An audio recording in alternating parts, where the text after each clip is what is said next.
Hola, bienvenidos al Espacio Vacío. Como mucha gente me ha preguntado en qué consiste, a mí, Héctor de Alessandro, exactamente el taller titulado y llamado El Espacio Vacío, es que me decidí a grabar este vídeo. Este vídeo donde explico algunas de las partes que componen a este taller de 3 horas, que ahora este próximo sábado haremos y continuaremos haciendo en otras nuevas fechas, y que, bueno, lo hemos arreglado en varias partes, ha evolucionado, no arreglado, lo hemos evolucionado con él y ahora lo vuelvo a presentar. El espacio vacío, os voy a contar un poquito la historia del espacio vacío. El espacio vacío es un taller que nació debido a un déjà vu que me dio a mí una sensación de vivencia repetida que me sucedió en cierto momento cuando estaba un día haciendo un recital de cuentos curativos en la librería Arunachala y de pronto tuve esta impactante sensación de que esa escena que estaba viviendo ya la había vivido. Me quedó la curiosidad por saber qué gama de sensaciones y vivencia originaria la que estaba detrás, pero en ese momento no me vino a la memoria. Bueno, pues pasaron unos meses, abrí lo que es Peito Coaching en la calle Pelayo en su día, y ahí comencé a hacer esta serie de talleres de ¿Para qué has venido a la Tierra? O los cuentos que curan, las metáforas de programación neurolingüística. Y un día otra vez estaba con una serie de personas en la sala, una sala que era pequeña, y pues nada, había unas 10 personas y otra vez volví a tener la sensación de experiencia ya vivida, de experiencia repetida, de déjà vu. Entonces, esa vez, a diferencia de la anterior, sí que me vino a la memoria cuál era el recuerdo original de esta secuencia. Lo más interesante es que el recuerdo original no era un recuerdo propio mío, era un recuerdo ajeno, un recuerdo en concreto de Peter Brook, narrado en su libro justamente titulado El Espacio Vacío. Y es que yo había leído ese libro cuando yo tenía 17 años de edad, en Montevideo, en Uruguay, y había vivido fuertes sensaciones físicas y emocionales al leerlo, porque él narraba que durante la guerra y en su ciudad alemana de origen, un día vio, en periodos en que eran bombardeados a diario en la ciudad y varias veces, vio como un hombre repartía unos folletos, unos volantes donde anunciaba una función teatral por la noche. Y esta función teatral no sucedía en cualquier sitio, sino que se producía en un edificio, en concreto en un apartamento, en un ático, que era la vivienda del actor. Entonces Peter Brook, que era poco menos que un niño, un adolescente, un niño, fue a esa función teatral esa noche a presenciar esta obra de teatro que se hacía dentro de un pequeño apartamento, un estudio casi de un artista teatral en este caso.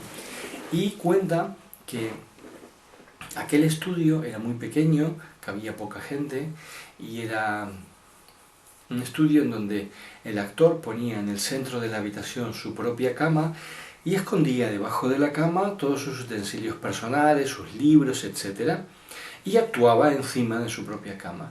Y mantenía la atención de los asistentes a esta obra con las ventanas cubiertas para que no se viera luz de fuera, justamente por los bombardeos. Retenía a las personas allí presenciando su actuación durante al menos 3 horas. Y lo que representaba era crimen y castigo.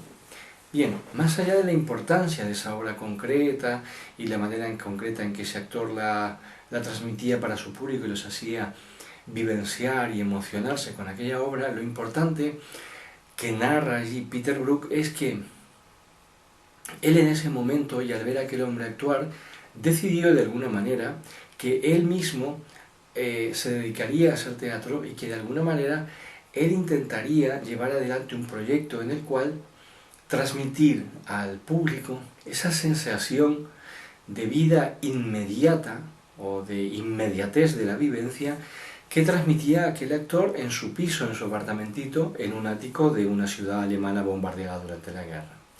Él, digamos que se propuso para sí mismo no ser nada menos que eso. Y aquello a mí con 17 años realmente en Montevideo, Uruguay, me impactó mucho. Durante un tiempo hice teatro con Alberto Restucci en el Teatro 1, Pero digamos que estos aprendizajes teatrales no venían a mi vida para que yo fuera actor, sino para nutrirme con algunos elementos más en lo que era el proyecto general de vida mío, en el cual la actuación teatral solo contempló algunos años de mi vida y unas enseñanzas muy concretas. Pero este aquí que años más tarde, dando un taller de reversing y programación neurolingüística con una vivencia inmediata de las personas, de lo que son sus guiones natales, sus experiencias natales, prenatales, de vida intrauterina, yo tengo un déjà vu que me conduce a mí mismo a ese momento de mi vida que me dejó una impronta de aprendizaje y de memoria interesante para mí. Entonces, como nada sucede porque sí, al día siguiente, un momento en que yo fui a comprar más sillas, porque necesitaba sillas en el despacho que tenía en la calle Pelayo, aquí en Barcelona, cuando estoy comprando las sillas en la tienda, veo que sobre una mesa de la tienda que vendía las sillas estaba el libro El espacio vacío de Peter Brook, y que lo vendían en una oferta, 2 euros, libros usados, y me lo compré. Y volví a encontrar aquella anécdota. Y a partir de esa noche empezó a haber un run run en mi cabeza, un rumor sordo, de la creación de algo que no fuera evidentemente un espectáculo, pero que tuviera quizá componentes espectaculares, o de espectáculo, o de teatro, que se titulara justamente El espacio vacío. Porque desde tiempo atrás, y sobre todo en mis aprendizajes con Alejandro Cuellar, con otros másters internacionales de PNL, yo fui profundizando en lo que era el área del uso del espacio. El uso del espacio como una zona, el espacio, inteligente, un lugar donde se pueden poner, como se indica claramente cuando se aprende PNL, cómo se trabaja en PNL más bien, un espacio donde se puede encontrar uno con memorias propias o ajenas, y donde siempre se puede depositar y dejar anclada información y recoger a sí mismo información. Un espacio que no es neutro jamás, y un espacio que se enriquece en la medida que nosotros lo usamos, y que lo usamos y lo significamos y lo resignificamos de una y otra manera, una y otra vez. En concreto, quienes saben PNL conocen lo que se llama las posiciones perceptivas, y para quienes no lo saben, yo lo explico ahora. Son posiciones en el espacio en donde un cliente hipotético pone las distintas personalidades que componen un conflicto que esa persona pueda tener. Por ejemplo, yo recuerdo una persona que vino y me decía: yo es que tengo conflictos con mi jefe pues me echa encima todo el trabajo, no me tiene en consideración, yo creo que hasta me odia, bueno, toda una película así de estas paranoides. Y entonces hicimos las posiciones perceptivas. La persona indicó en el suelo un lugar donde podía ser que estuviera su jefe, donde colocó a su jefe, pero no una persona, sino un papelito simplemente, y otro lugar donde se colocó la persona. Y entonces en determinado momento él se puso en su lugar y empezó a observar imaginariamente, evidentemente, a su jefe, y luego se salió de ahí, salió de ese papel y se puso en la posición de su jefe, descubriendo, tras ponerse en su jefe, después volver a su posición original, recibir la información que procedía del campo energético y espacial de su jefe, darse cuenta de que realmente su jefe no lo odiaba, de que realmente su jefe lo consideraba como una persona eficaz, pero que realmente su jefe no pensaba mucho en él. Esto es lo que él derivó de haber entrado en el campo inteligente que ocupaba su jefe, en esta terapia, por decirlo de alguna manera, que implementamos de posiciones perceptivas. Si esto acabara aquí, pues nada, podríamos decir, bueno, pues se consuelan imaginándose cosas, pero el caso es que esta persona fue a su trabajo, habló con sinceridad con su jefe acerca de las posiciones que cada uno tenía en materia de pensamiento respecto del otro, lo que pensaba del otro, lo que sentía respecto del otro, y comprobó de manera bastante fehaciente y cercana a lo que había indicado el ejercicio de posiciones perceptivas, que efectivamente su jefe ni lo odiaba, por una parte, y además lo tenía en buena consideración, y además lo consideraba un empleado súper eficiente, no eficiente, súper eficiente, y que confiaba en él plenamente. Y que realmente no le importaba mucho su vida privada, ni le interesaba meterse allí, y no tenía sentimientos, desde luego, de odio hacia él.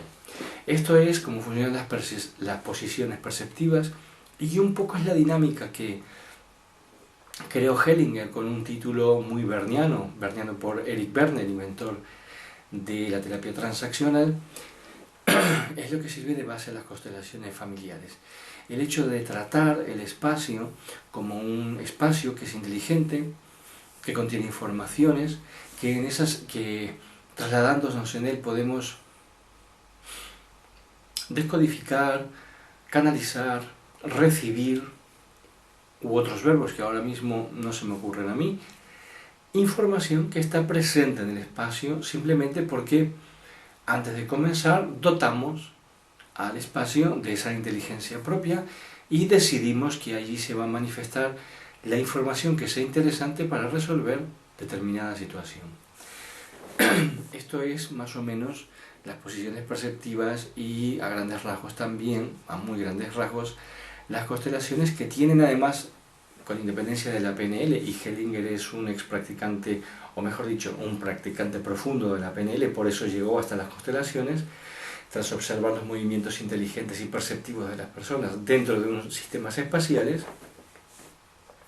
Esto vendría a ser digamos, un resumen sucinto, breve, acerca de estas materias. Entonces, en el espacio vacío, lo que a mí se me ocurrió fue crear algo que fuera un poquito espectacular, un poquito más cercano al teatro y más cercano al espectáculo y a la sorpresa, no algo ya conocido. Y entonces empecé a experimentar con la posibilidad de que entre todos los asistentes, y no aquello típico de las constelaciones, de que viene una serie de personas y participan y viene una que constela su caso o su problema y bueno, y escoge una serie de representantes y se constela eso. No, yo pensé en la posibilidad de que en un espacio dotado de inteligencia previamente por mí como facilitador y por los asistentes, que en su momento comencé a hacerlo con Nuria Prados y continúo haciéndolo con Nuria Prados, dotar al espacio de una inteligencia propia y dotar el espacio de una inteligencia propia dotando a las distintas áreas del espacio global que se utiliza en la acción, porque esto es una acción que tiene una dimensión terapéutica y tiene también una dimensión de canalización y tiene también una dimensión un poquito teatral, pero evidentemente no es teatro, más que en algunos aspectos que los llevo yo como voz cantante y sobre todo para facilitar el acceso de las personas a sus voces internas, a sus subpersonalidades interiores, a sus distintas dimensiones y aspectos, para que puedan con más facilidad, al ver que otro los expone con naturalidad, poder acceder dentro de ellos a esa información y traerla a este espacio donde obran unas estructuras abstractas, unas estructuras que están dotadas de contenidos, como pueden ser, por ejemplo, el niño interior o los padres interiores, y desplazarse el grupo entero, no una persona, y obrando el milagro de inteligencia espacial de que todas las personas a la vez que están circulando en la sala donde lo hacemos, en los distintos espacios propuestos y dotados previamente de inteligencia y de contenidos, van encontrando respuesta a cada participante individualmente, con lo cual no es aquello de que constela solo uno, sino que todos los que vienen constelan la situación que quieren constelar, pero todos a la vez. Y al mismo tiempo, todos a la vez que están alrededor le están sirviendo de feedback, de respuesta, de información interesante para su caso, reflejándolo de alguna manera y aportándole también informaciones interesantes que esa persona puede necesitar. Esta gran ópera corifea a coro es lo que es el espacio vacío que yo, Héctor de Alessandro, propongo, que es un espacio, vuelvo a repetirlo, dotado de inteligencia, donde con mi guía y con la colaboración de Nuria Prados, que es un gran canal, sobre todo ella es especializada en el área de Theta Healing, que es un sistema de canalización de información interesante, se va desplazando la gente y va encontrando en ese espacio una información que está precodificada y que le sirve para informarse acerca de su caso y de su problema particular y cómo tratarlo en este contexto donde igual pueden haber muchas personas que a la vez están trabajando en su caso. Y como nada es casual, porque el espacio está dotado de inteligencia, cada uno de los que están situados allí están reflejando de alguna manera o de gran manera el caso del otro y aportándole su información. Uso para esto todas las técnicas en que me he especializado, no en un fin de semana, sino durante años. Reversing, traigo a colación el guión natal. Y sobre todo, y eso es lo que quería regalar sobre todo en este vídeo, ciertos aspectos del trabajo que son muy interesantes, que son, bueno, lo más vanguardista que existe en materia de trabajo con la personalidad, que es poder identificar las distintas personalidades que habitan dentro de nosotros, que han estado habitando dentro de nosotros durante a veces décadas, que a veces incluso nos tienen hartos, hasta las narices ya de esas personalidades, de esas, vuelvo a aclararlo, subpersonalidades, que están dentro de nosotros, que por algún motivo X que fue de conveniencia, fue de autoprotección o fue de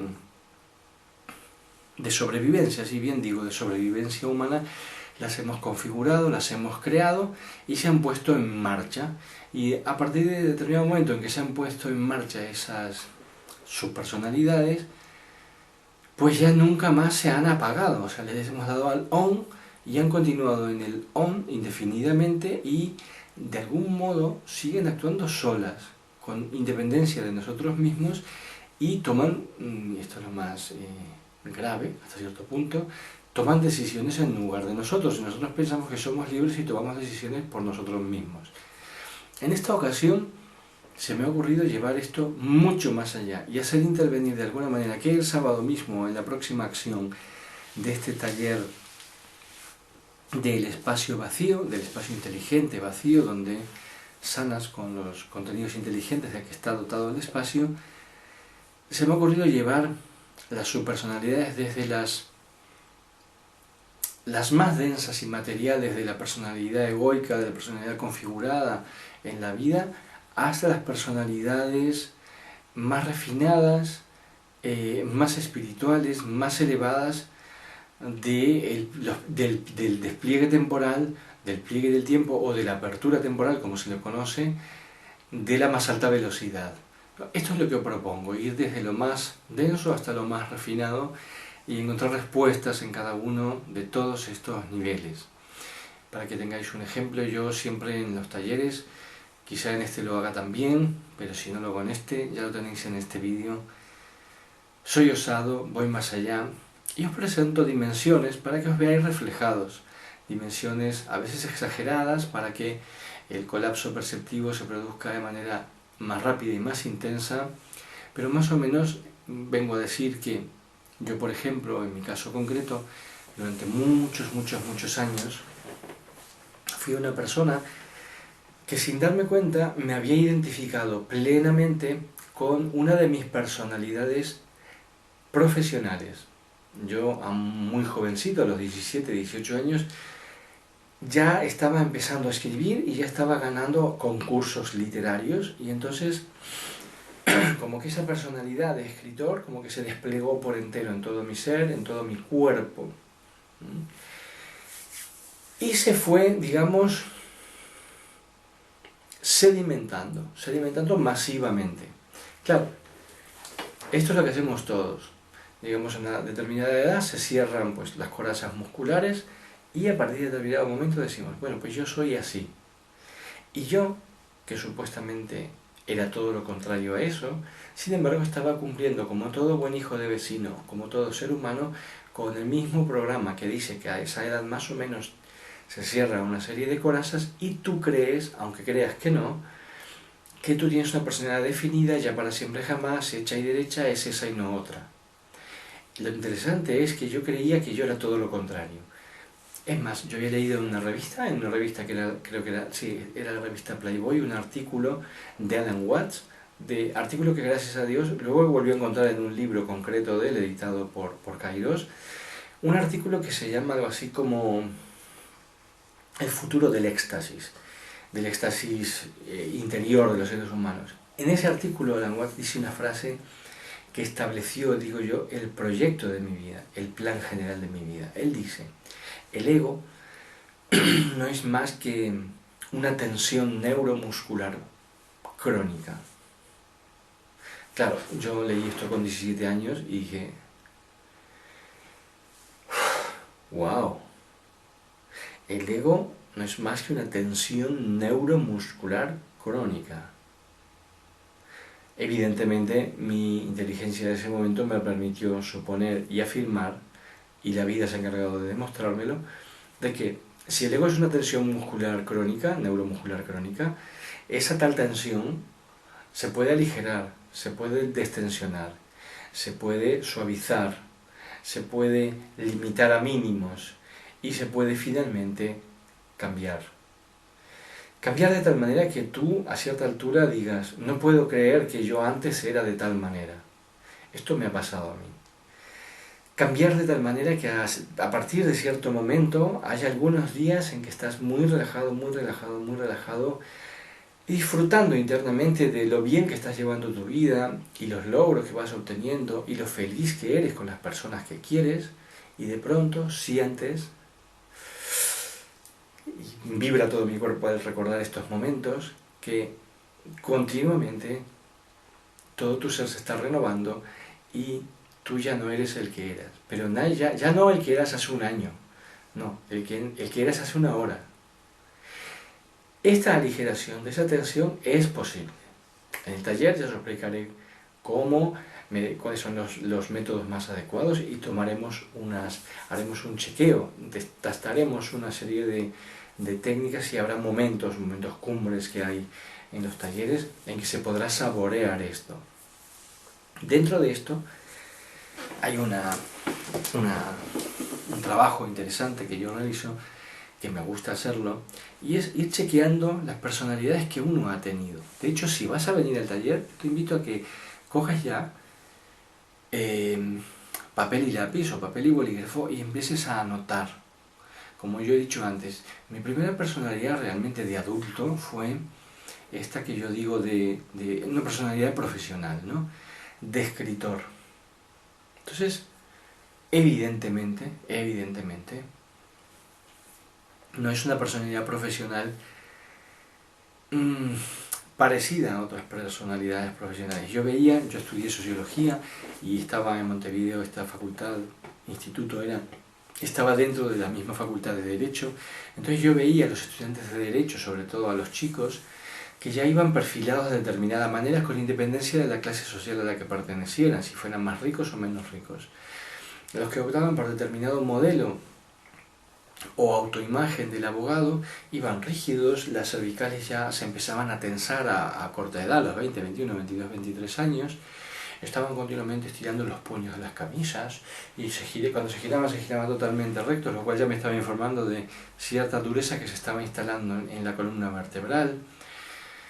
El tipo de zapatos que usaban, con suelas de madera bastante duras o taco de madera bastante dura, hacía que los andares fueran más rígidos y más complicados, y además cuando nos reuníamos a estudiar en los años que teníamos en común, esta gente tenía dolores de cabeza, mientras que los que íbamos a sociología, que íbamos de zapatos deportivos, no teníamos dolores de cabeza, etcétera, etcétera, etcétera. Se podía hacer una cantidad de retratos y tampoco quiero generalizar, porque no quiere decir que todos los estudiantes de Derecho fueran vestidos de esa manera. El caso es que yo me vestía de una manera más informal y iba con unos zapatos o con unas camisetas o polos o pantalones más informales que me permitían, digamos, un desplazamiento más cómodo y una cierta comodidad en el estar en mi cuerpo y en el estar en las distintas posturas a lo largo de la vida cotidiana, como cualquier persona. El caso es que,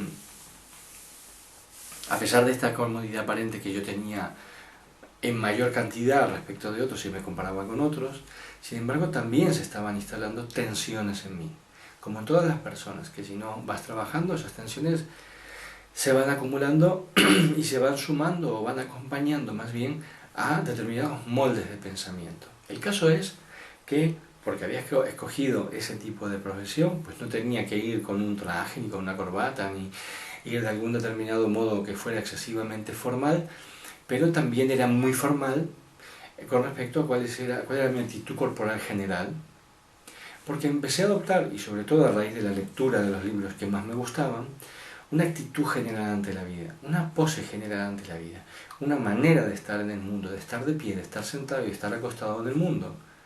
Y esa manera configuró durante muchos años la manera de Héctor de Alessandro de estar en el mundo.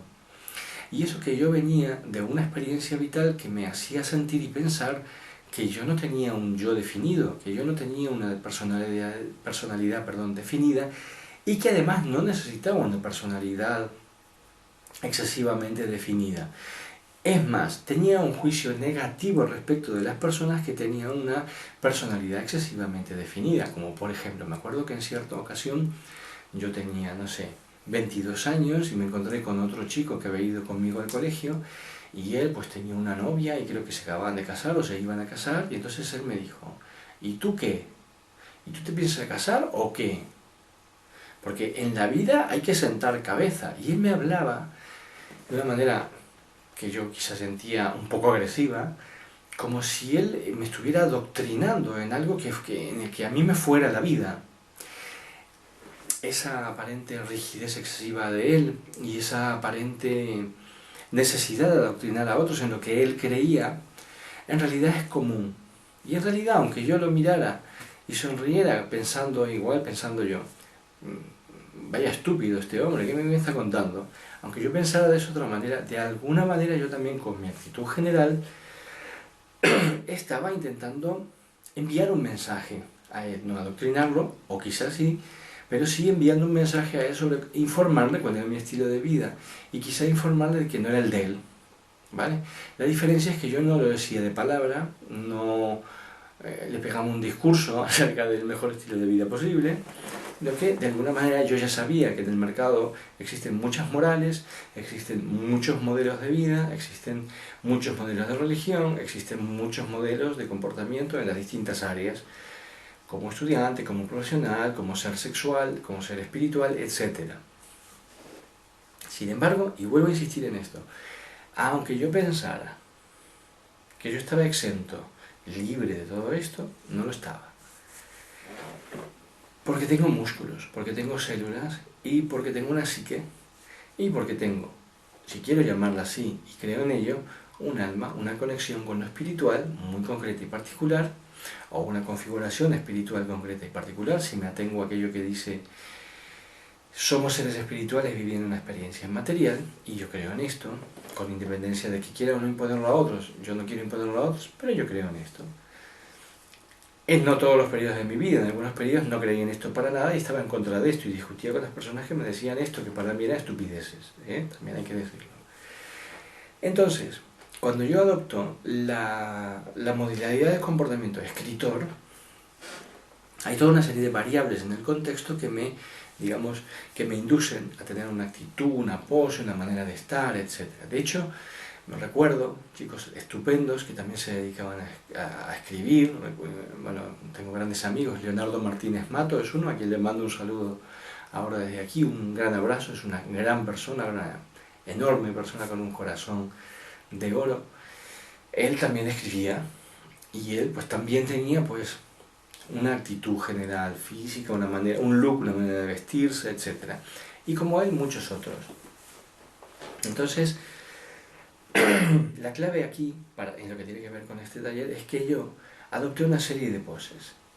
Y esas poses se fueron instalando en las capas musculares más profundas, y entonces la sensación general ante mi presencia era de que yo era una persona, por decirlo suavemente, que estaba amargada. Yo era un amargado.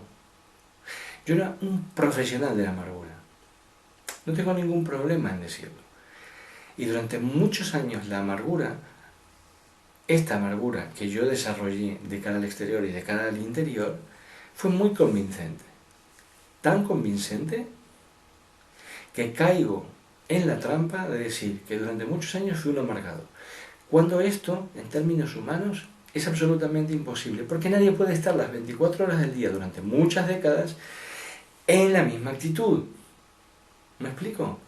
Pero sin embargo contamos nuestra historia de esa manera. Fijaos qué interesante, la contamos de esa manera. Y esa manera está del pasado, no es correcta. Porque seguramente, pero esto yo me di cuenta luego a posteriori, seguramente Hubo muchos momentos de luz.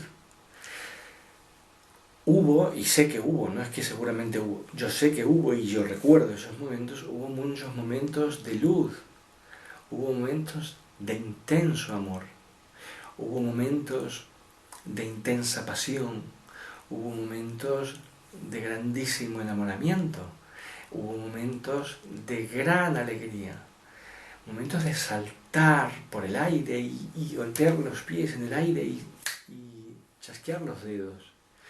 Hubo momentos de gran euforia, de gran entusiasmo. Sin embargo, contamos en el pasado esa película y le contamos de ese modo y decimos, durante décadas yo fui un tipo amargado. Y adoptamos esa actitud profesional. De hecho, por ejemplo, esa cara de papanatas triste que tiene Woody Allen, así, una cosa así, es una actitud existencialista, tristona, depresiva, de picha floja, que él ha inventado.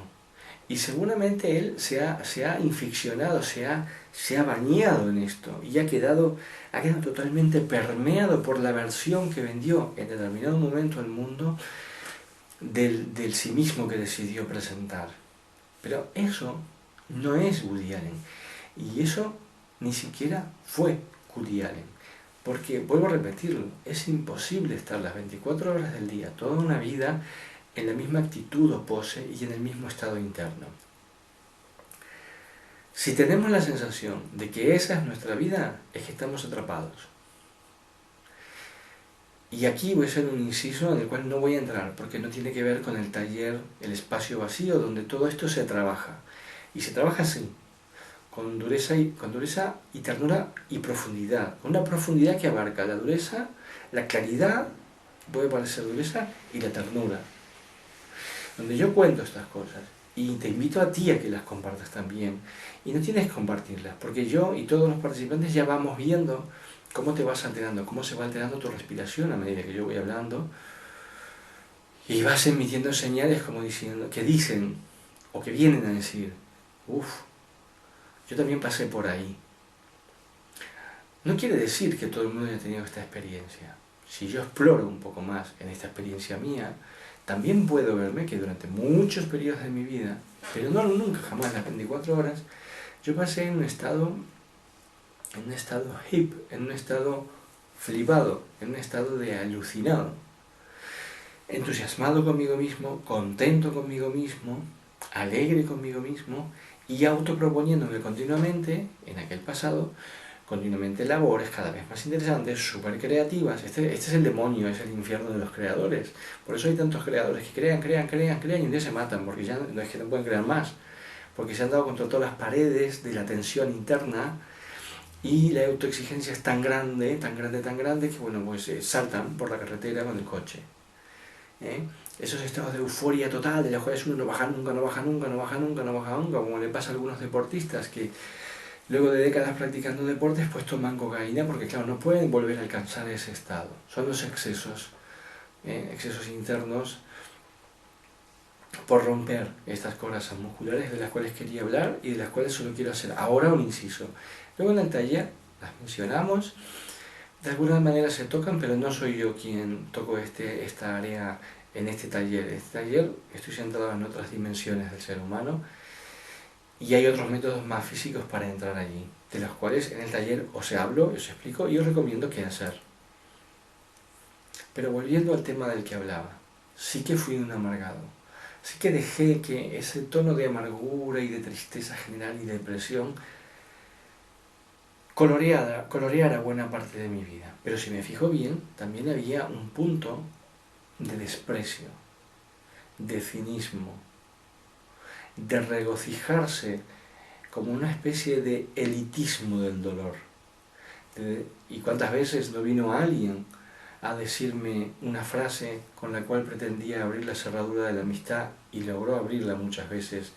Al oírme comentar cosas que para mí eran obvias, pero para otros no, decir, este es el gran dolor de los que nos damos cuenta de las cosas, que es que nos damos cuenta solo nosotros, pero los que no se dan cuenta de nada y viven una vida de inconsciencia, viven en ese dolor sin darse cuenta y transitan por la vida inmersos en una falsa felicidad. Esto es un rollo patatero, esto es una película malísima, pero que logra convencerte. ¿Cuánta gente no hay convencida de películas así? De películas de yo soy el más magnífico de todos y nadie podrá conmigo porque yo tengo el secreto del éxito y soy la hostia y con todo el dinero que yo gano y no sé, bueno, y hay muchas. El caso es que a determinada altura de mi vida, a mí, a Héctor de Alessandro en concreto, se le tenía que romper este muñeco. Esto es como una dictadura. Las dictaduras no pueden ser ad eternum, no pueden durar para siempre. Tienen que caer en algún momento, tienen que desplomarse, tienen que hundirse.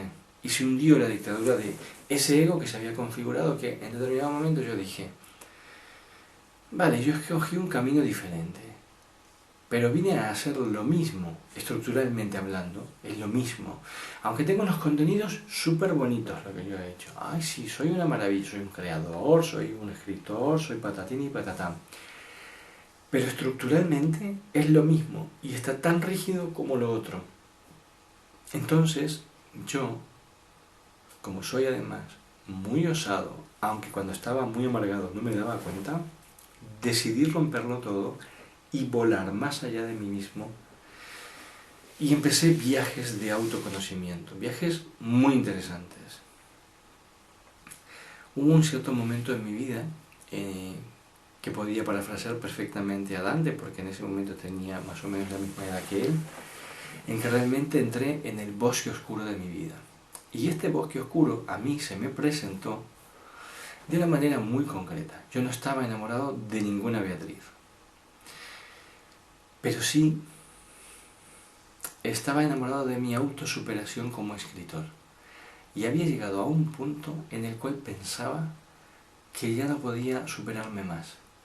Y esto me provocó un gran trauma, un gran shock más bien, porque yo me caracterizaba y me veía a mí mismo y las otras personas me reconocían como una persona de imaginación o creatividad casi inagotable.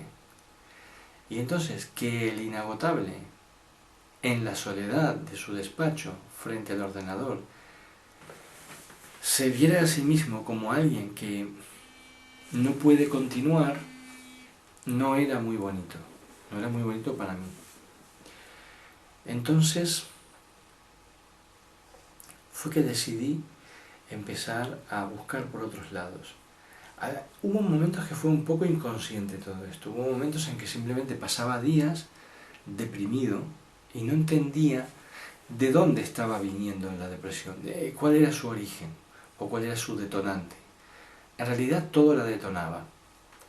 Yo iba al banco y el del banco no reaccionaba a la velocidad o ritmo que yo quería y me discutía con él. Y pateaba el mostrador y lo amenazaba hasta con pegarle. Entonces me buscaba un problema. Y estos problemas, estas situaciones, de alguna manera, me mantenían con una especie de rabia latente que estaba asomando, me mantenían vivo.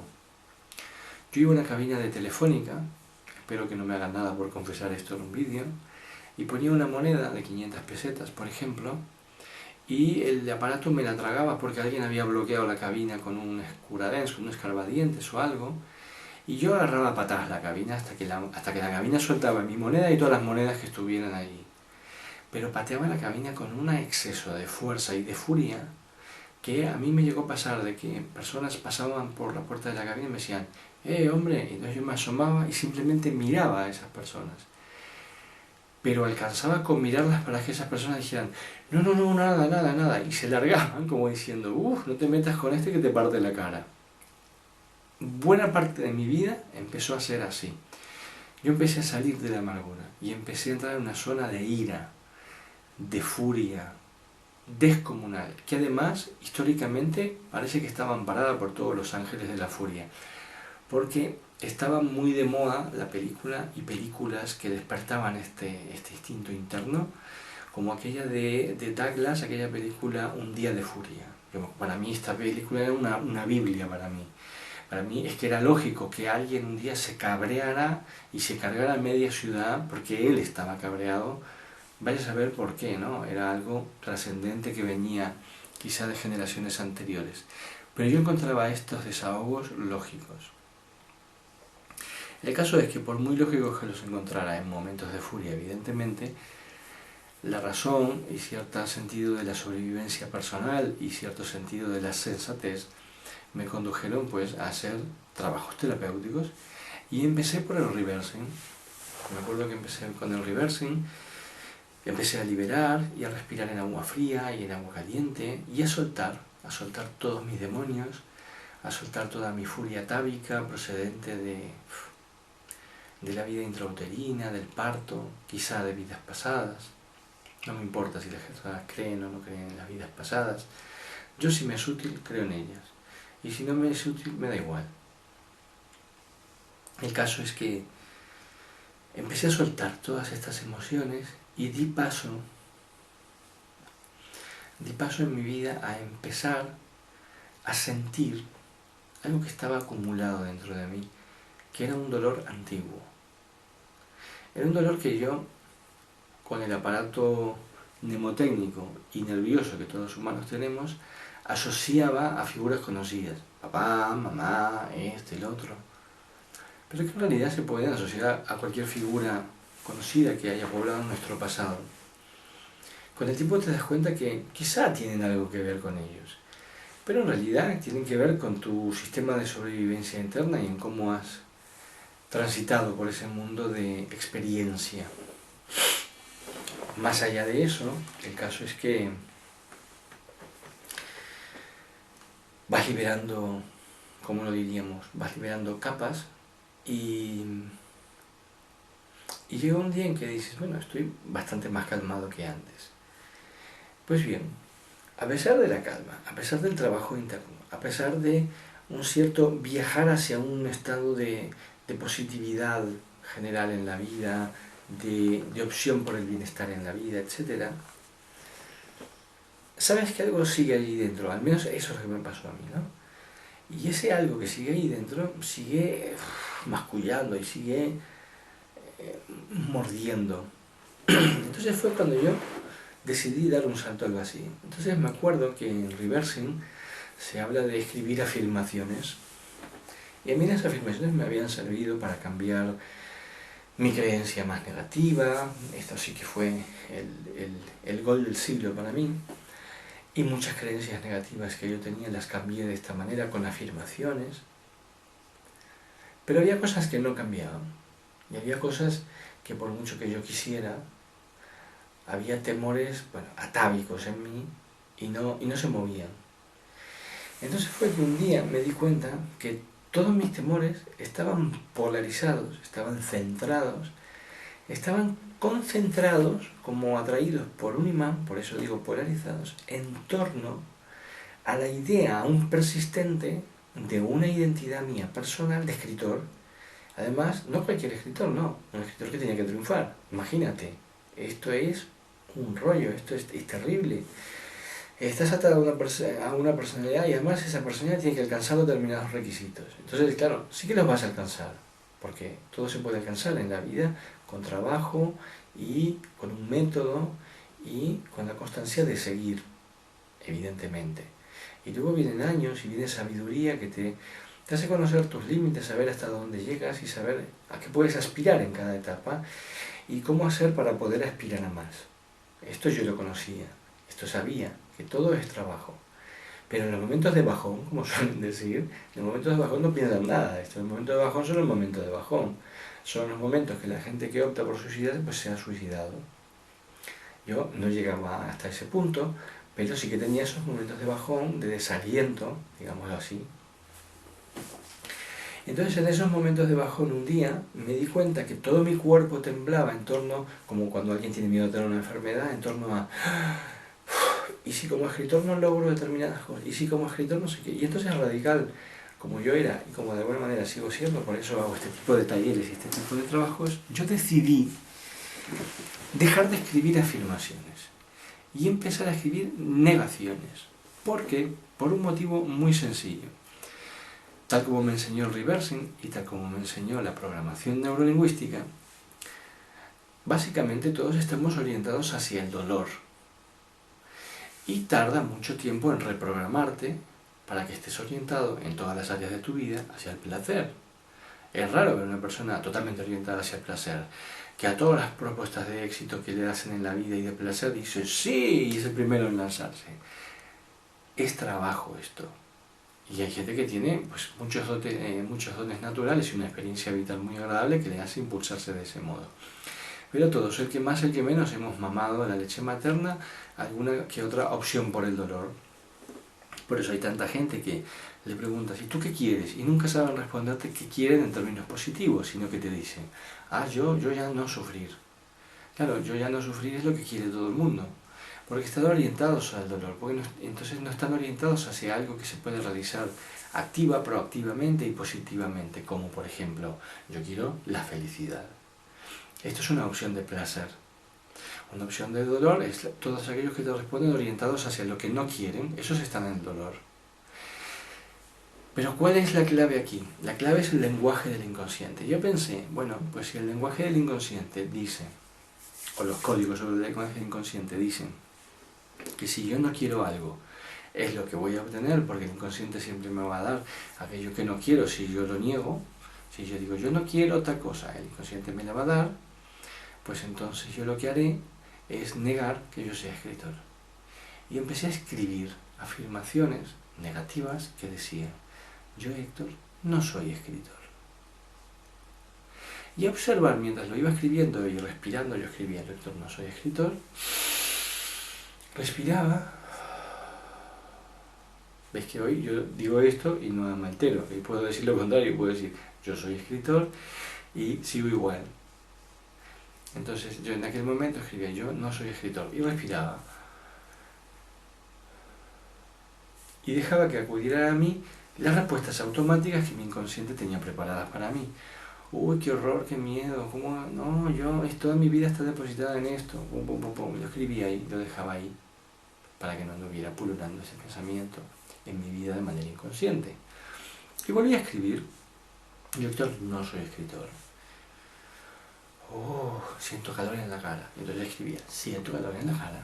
Y escribí otra vez, yo, Héctor, no soy escritor. Y se me aprieta el esfínter anal, estoy cagado de miedo, porque al final darme cuenta a esta altura ya que no soy eso. Entonces escribía, se me frunce el culo, ¿no?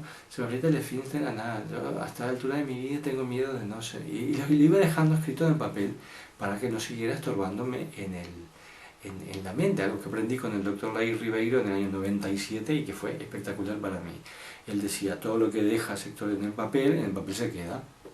Y eso es una de las cosas más importantes que aprendí. Hasta el grado que recordando sus enseñanzas muchas veces me acostaba a dormir y pensaba, hostia, mañana tendré que ir a ver. Nada, me levantaba, cogía la agenda y anotaba 16 horas llevar a fulanito. Pum, está en la agenda, ya no está en mi mente. Esto lo recomiendo, esto hay que hacerlo. Esto es higiene mental. Lo dejas escrito, no está en tu mente.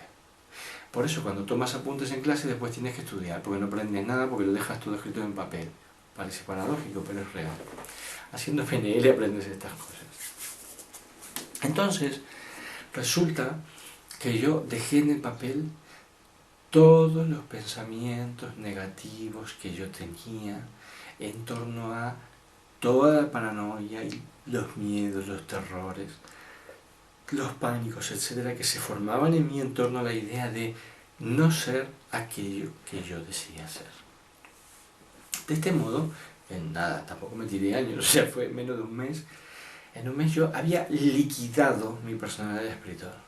Había matado a mi ego de escritor. Realmente lo había finiquitado, se había acabado el escritor en mi vida. Fue lo más hermoso que pude hacer en mi vida, porque automáticamente mi cerebro y todo mi ser empezó a producir obras, empezó a producir escritos. Y empecé a escribir, liberado de todos estos pensamientos de mierda que no me servían para nada. Fue una de las mayores limpiezas internas que hice.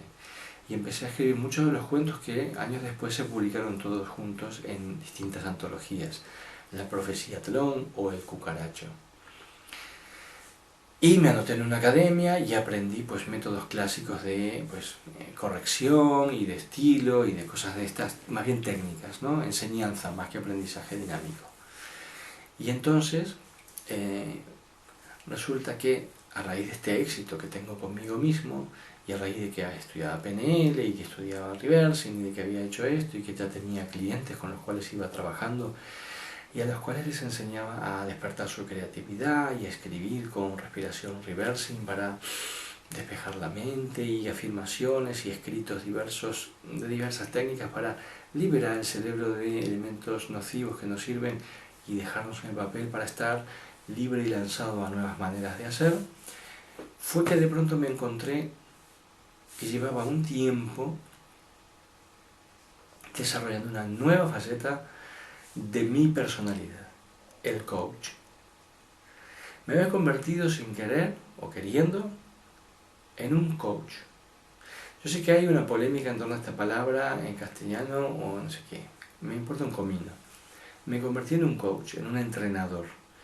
En concreto en un entrenador psicocorporal, mental y físico de las personas, porque la programación neurolingüística es muy física, se los puedo asegurar, a que diga que es mental no sabe de lo que está hablando. En un entrenador de toda la estructura neurofisiológica de las personas para que puedan desarrollar al máximo su potencial humano y creativo. Aprendí a leer en fracciones de segundos, en millonésimas de segundos, estructuras completas de señales psicocorporales que indican de qué manera esa persona concreta desarrolla su actividad creativa para devolverle, mediante mi lenguaje corporal y algunas respuestas verbales, un feedback que le clarifique cada vez más y lleve más conciencia a esa persona sobre qué está haciendo y cómo lo está haciendo para ser creativo. Cosa que las personas me agradecen. Bueno, no me voy a extender en esto. Pero cuando yo empecé a desarrollar mi personalidad de entrenador, de facilitador de coaching, de facilitador de estados de excelencia, se armó un lío adentro mío de Padre y Señor nuestro. Dentro de mí estaban peleando Richard Bandler, un cachondo mental, y Nietzsche, un tipo amargado, como lo era yo antes. Esta lucha me hizo vivir momentos de gran reciclaje, ya no de amargura ni de malestar, no, ya no frecuentaba estos barrios. Pero esto fue en definitiva lo que más me hizo crecer, darme cuenta de que dentro de mí de pronto había dos personalidades plenamente desarrolladas, que además se vestían de manera diferente, pensaban de manera diferente y entraban en colisión en mí delante de mi público, ya sea en una conferencia, en una clase o lo que sea. Y entraban en colisión de tal manera que alguna de estas dos personalidades se ponía a discutir con alguien del público, de los alumnos, llegando a situaciones que no tenían ya solución, porque había tomado el mando el escritor, que se creía el sabio total y que lo sabía todo y nadie lo podía superar a él. Y al coach le costó entrar ahí. La situación que yo vivía para ese momento era una situación que, en la teoría que manejamos en el espacio vacío, la podemos identificar con velocidad, gracias entre otras cosas a que yo la he vivido en mí. Y es que, dentro de la gama de subpersonalidades que una persona puede tener, y puede tener muchas, os lo aseguro, he tenido y tengo muchos amigos que tienen como 40 personalidades adentro de sí, esta es una de las situaciones más interesantes.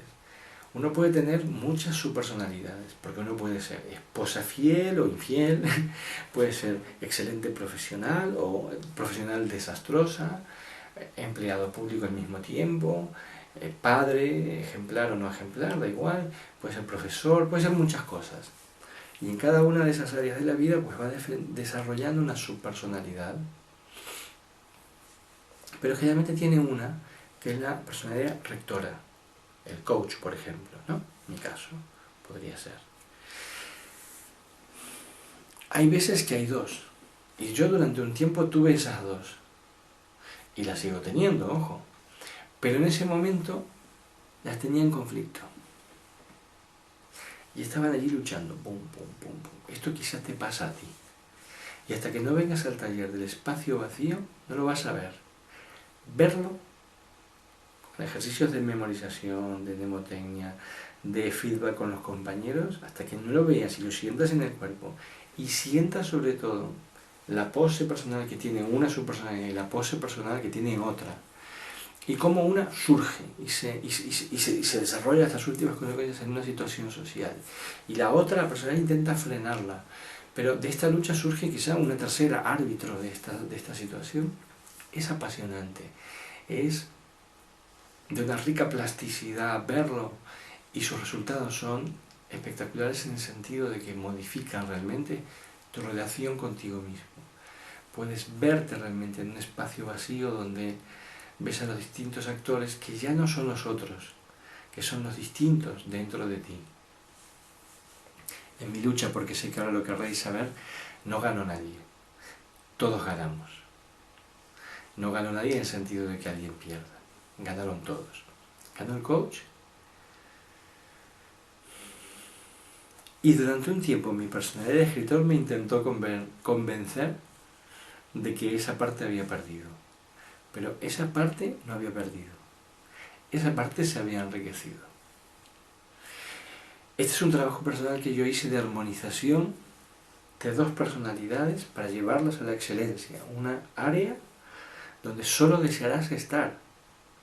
Cuando veas con claridad y sientas en el cuerpo y puedas oírte a ti misma o a ti mismo exclamar que no solo que esto es excelente y que es lo que quieres, sino que realmente te des cuenta de que empiezas a manejar tu vida, manejando, entre otras cosas, los diálogos internos que se producían de manera inconsciente, pero que ahora los ves transitar dentro de ti como si fueras el jefe y el vigía y el controlador de una autopista de información donde todos los datos están siendo digitados por ti y trabajan para tu mayor beneficio.